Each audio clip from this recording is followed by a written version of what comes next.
நீ ஏன் சமைக்க போற? உடம்பு சரியாம போனா நான் தான் சமைப்பேன். எப்படியா? ஃபர்ஸ்ட் வந்து மாவு எடுத்து ஃப்ரிட்ஜில் வச்சுக்கணும். அதுக்கப்புறம் அது எது ரொம்ப கூலிங் ஆயிட்டோன்னே அதை வந்து தோசை இருப்பில் போட்டு அப்படியே ஊற்றிட்டு அது மூட்டோட ரவுண்ட் மாதிரி இருக்குல்ல அப்படியே சுற்றணும்.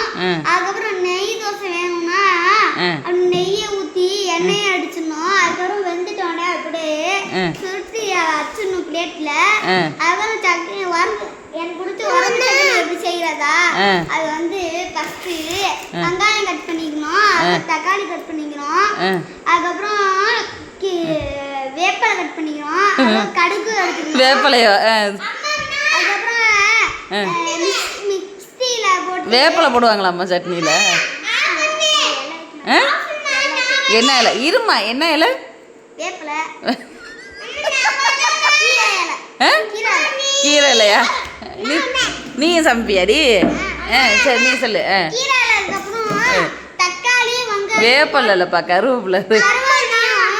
கறிவேப்பிலை.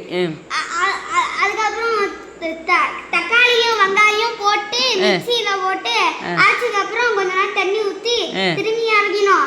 அதுக்கப்புறம் கடுகும் வேப்பலையும் எடுத்து அதில் போட்டு திரும்பி அரைச்சு லைட்டாக தண்ணி ஊற்றி அரைச்சிட்டே இருக்கணும். அதுக்கப்புறம் எடுத்து அப்படியே பண்ணிடா அவனா ரெடி ஆயிடும். முடிஞ்சிச்சடி. அம்மா இப்போ உடம்பு முடியலன்னு நீ சமைச்சிருவே. Good idea. ஆனால் சட்னியில் வேப்பலை போடுவேங்கிறிய? உனக்கு செய்ய தெரியுமாடி?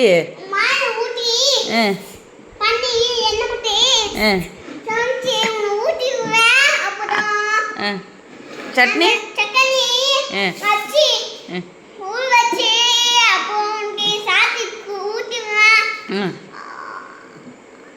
என்ன சட்னி எப்படி அரைப்ப நீ?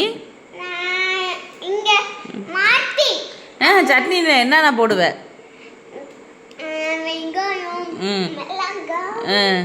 பாரு தம்பி மிளகா சொல்கிறா, நீ மிளகாவை மறந்துட்ட. மிளகா அப்புறம்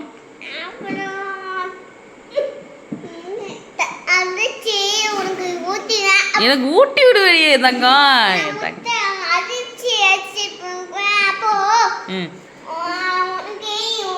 கொஞ்சம் வச்சுக்க. முட்டை சாப்பிட்டு அம்மா நீ அங்கே ஹாஸ்பிட்டல் போயிட்டீங்கன்னா நான் பிபின்னு பத்திரமா பார்த்துப்பேன். நீ பார்த்துப்பியம்மா? ஏ அப்பா சொல்லி கொடுத்துருவேன்.